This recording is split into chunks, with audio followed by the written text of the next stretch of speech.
L'audience du 5 juin 2025 est maintenant ouverte. Vous pouvez vous asseoir. On va s'arrêter le témoin. Ah non, on va faire l'appel des procureurs avant. Oui, excusez-moi. Donc, identification des parties pour les besoins de l'enregistrement. Bonjour, Monsieur le commissaire. Vincent Ranger pour la commission. Bonjour, Monsieur le commissaire. Audrey Gagnon de chez Langlois pour la Société. Bonjour, Robert Sutherland, aussi pour la Société. Bonjour, Philippe Clément pour le PG. Bonjour, Monsieur le commissaire. Michel Beausoleil pour la témoin de Savoie. Maître Beausoleil. Et Maître Bonjour, Laprise. Monsieur le commissaire. Sébastien Laprise, Langlois avocat pour la Société également. Je procède donc au contre-interrogatoire de Mme Savoie. Ce matin, le témoin doit être assermenté, Oui, je pense. bien sûr. Donc, vous affirmez solennellement de dire la vérité, toute la vérité. Dites « je l'affirme ». Je l'affirme. Vos noms et occupations. Louise Savoie, consultante en technologie de l'information. Merci, votre témoin. Bonjour, Mme Savoie. D'abord, merci de vous prêter à l'exercice ce matin. C'est très apprécié. Je voulais aborder et revenir sur un élément là, que je trouve qu'on a passé rapidement. C'est votre expertise dans le domaine de l'architecture technologique. Pourriez-vous nous en dire davantage sur les projets auxquels vous avez participé, par exemple? Ça peut être une longue aventure, parce que j'ai 40 ans d'expérience. Allez-y, essayez de résumer. Essayez de résumer. Je vais essayer de résumer, je m'excuse. Ouais. OK. J'ai débuté ma carrière au CN avec du développement, je vous dirais, sur micro-ordinateur, parce que ça, c'était mon projet de fin de bac, ce qui était nouveau, là, début des années 80. Vous vous souvenez, c'était les premiers PC, etc. Et puis, après ça, quand j'ai quitté, puis il y avait eu ma première expérience en termes d'acquisition d'un logiciel. C'est un logiciel de gestion de taxes foncières pour le CN. Donc, une première apportée au niveau logiciel. Ensuite, au niveau du groupe conseil DMR, j'ai fait plusieurs mandats, que ce soit des grands projets de développement. Dans le temps, il y avait les vagues, le client-serveur, base de données distribuée. Fait que des gros projets qui, au niveau, dans toutes sortes de secteurs, gouvernemental, privé. J'ai travaillé même aux États-Unis pendant 1 an comme architecte et coach de méthodologie. Et c'est quoi un architecte de solutions technologiques? Un architecte, c'est un peu le design d'une solution. Quand vous êtes dans du développement maison, vous analysez les besoins et vous structurez, dans le fond, les traitements, les données, puis la combinaison des deux. On vous demande de faire des évaluations, normalement avec les barèmes utilisés chez votre client, d'accord? Puis, ça peut être une équipe d'architectes qui collaborent ensemble. Ça dépend de la taille du projet, toujours. Puis, des spécialisations qui ont besoin dans l'environnement technologique. Il y a un volet aussi intégration avec, supposons, des systèmes existants, faire des ponts. Ça peut être aussi des stratégies de transition. C'est-à-dire de prévoir, si vous passez d'un vieux système à un nouveau système, bien naturellement, il y a une stratégie de conversion des données. Puis si vous travaillez aussi avec l'intégration avec des logiciels, d'autres applications maison, donc une stratégie au niveau d'intégration, mais il faut que ça soit basé sur des processus. Ça ne peut pas être seulement technique. Comme intégration. Pas juste remplacer une solution, vous intervenez plus au niveau de l'arrimage entre la solution puis les besoins d'affaires. Oui, beaucoup. Comment je peux dire ça? Je vous qualifierais que je suis plus fonctionnelle que technique. Je comprends. OK? Fait que je comprends la technique, je comprends l'apport parce que faut que j'aie une vue intégrée pour m'assurer que tous les volets sont couverts. Fait que ça... Et lorsque vous arrivez à la Société d'assurance automobile du Québec, dans le cadre des mandats qui vous ont été confiés en 2014, vous arrivez en août 2014, si mon souvenir est exact, début août. Et lorsque vous arrivez au sein de la société comme consultante, je comprends que votre expertise porte à la fois sur une solution maison ou encore l'intégration d'un PGI. C'est les deux volets là, que vous pourriez couvrir par votre expertise. Oui, ça fait partie de, comment je pourrais dire ça, de mon expérience, de mon background, des projets que j'ai réalisés. Avez-vous pris connaissance du plan de pérennité à votre arrivée?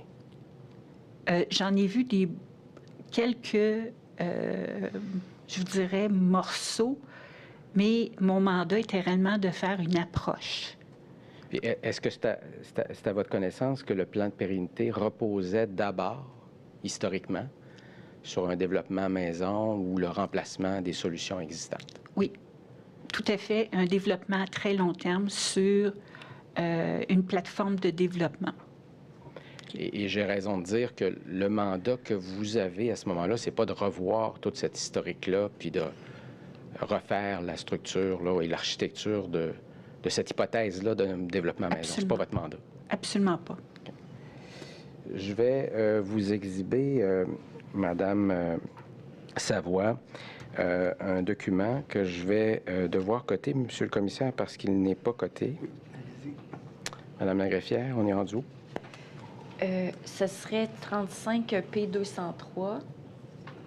Je veux seulement vous dire, Madame Savoie est la témoin de 36, mais comme tous les trois est ensemble, je ne sais pas si vous préférez continuer avec la cote des 35. Oui, avec 35 pour respecter le bloc de pièces qui avait été déposé en vrac. Là. Donc, ce serait donc 35 P203.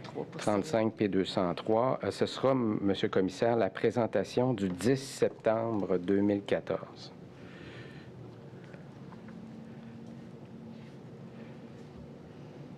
Madame le greffier, redonnez-moi la cote, s'il vous plaît. Donc, 35 P203. OK. Parfait. C'est ce qu'on a à l'écran? Oui. Exactement. Donc, c'est une rencontre de démarrage qui a eu lieu le 10 septembre 2014. Donc, vous êtes déjà arrivé à la SAC, n'est-ce pas? Oui. Et je vous invite à la page 21.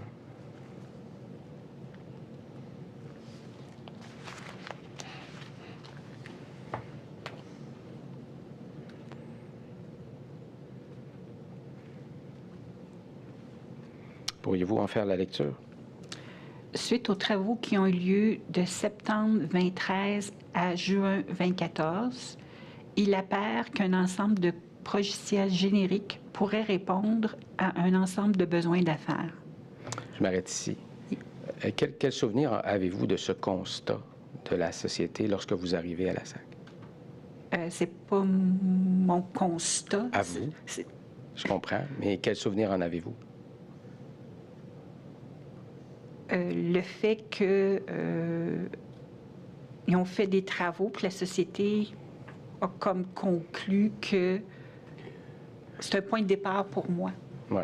Donc, l'appel d'intérêt, qui est l'énoncé suivant, l'appel d'intérêt du mois de juin 2014, vous n'y avez pas participé, mais il vous est communiqué à ce moment-là. Tout à fait.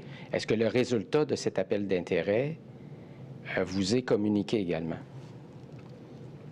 À un moment donné, oui. OK. Et est-ce que votre souvenir de cet appel d'intérêt, c'est que plusieurs PGI ont répondu à l'appel d'intérêt? Plusieurs éditeurs de PGI ont répondu à l'appel d'intérêt? Oui. C'est les votre souvenir? 5 avec lesquels on avait fait terminer l'exercice d'appariement des besoins dans les scénarios d'affaires. Avec ça, j'étais au courant. Et j'ai raison de dire que cet appel d'intérêt visait ce qu'on a appelé là, depuis le début des travaux le back-office, c'est-à-dire l'arrière-guichet qui concerne les solutions pour soutenir les besoins d'affaires en matière là, notamment financière et ressources humaines, etc. Oui. C'était, je pense, que c'était le remplacement d'un des composants qui était déjà désuet, mais qui gérait cette portion-là du back-office. J'ai raison de dire également que l'appel d'intérêt impliquait plusieurs éditeurs de PGI, dont notamment, évidemment, SAP, Oracle, Médisolutions et d'autres, là, que j'oublie le nom, là, mais d'autres, il y en avait 50. Infor et Microsoft. OK. Et les constats vous ont été communiqués de cet appel d'intérêt-là, c'est-à-dire que les solutions PGI pouvaient répondre aux besoins du bloc H, qui était un peu le back-office, là, si je ne m'abuse. Je peux pas dire bloc H, là. Okay. Vous ne savez pas c'est quoi le bloc H? Oui, il y avait comme le découpage du projet pérennité était par bloc, OK? Mais là, comme j'ai pas trempé... Lequel était lequel, vous vous en souvenez pas? Non. Je comprends. Et comme c'est une rencontre de démarrage, on a présenté également, et je vous invite à prendre la page 27. Excusez-moi, la page 21 d'abord.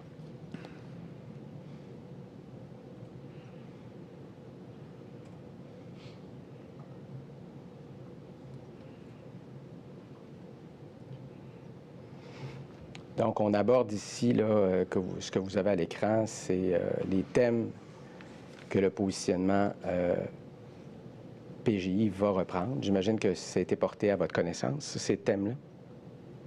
Oui. Et si on va à la page 27, pardon.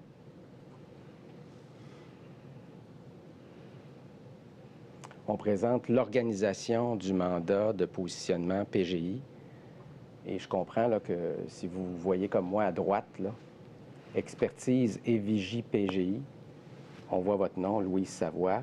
Oui.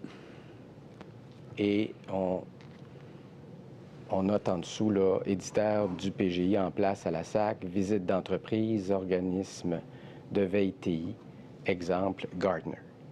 Oui. Le rôle de l'expertise et vigie PGI est décrit en page 29, qu'on va prendre à l'instant.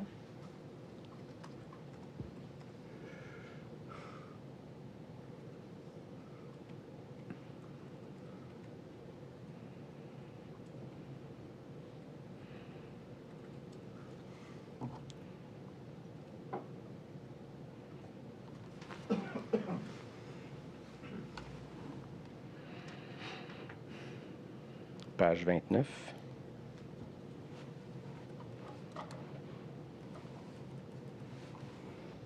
Donc, pourriez-vous lire le texte vis-à-vis le premier encadré? OK. Équipe stratégie d'implantation PGI, c'est ça? Oui, oui. Identification et définition des éléments de stratégie d'implantation d'une solution PGI, gestion de changement mise en œuvre, stratégie d'acquisition et critères discriminants pour la sélection d'un PGI et d'un intégrateur. Donc, le deuxième volet, là, il n'était pas de votre ressort, là? Non. Et je comprends que c'est Mme Chagnon qui s'est occupée de ce volet-là sur la stratégie d'acquisition, mais de votre côté, il vous appartenait de faire l'exercice d'appariement, d'analyse de la réponse d'un PGI aux besoins d'affaires de la société. De supporter, de supporter l'équipe. Oui. Qui faisait l'exercice. Oui. C'était les experts, dans le fond. C'était la démarche, de mettre la démarche et la coordination, je dirais, là, de l'exercice. Excellent. Merci. On va prendre maintenant la présentation du 21 novembre 2014, qui est la pièce déjà cotée 35P 147.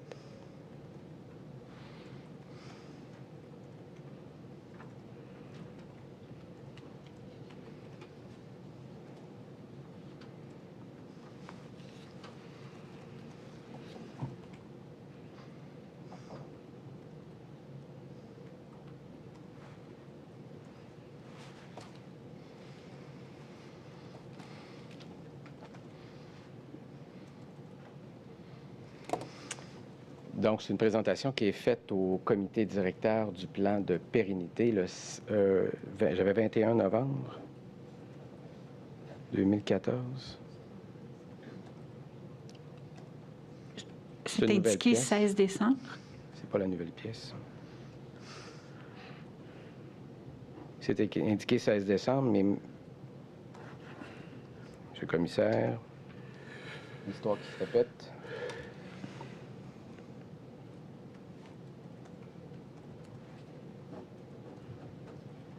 Monsieur le commissaire, je vais vous demander une courte suspension. Je suis désolé.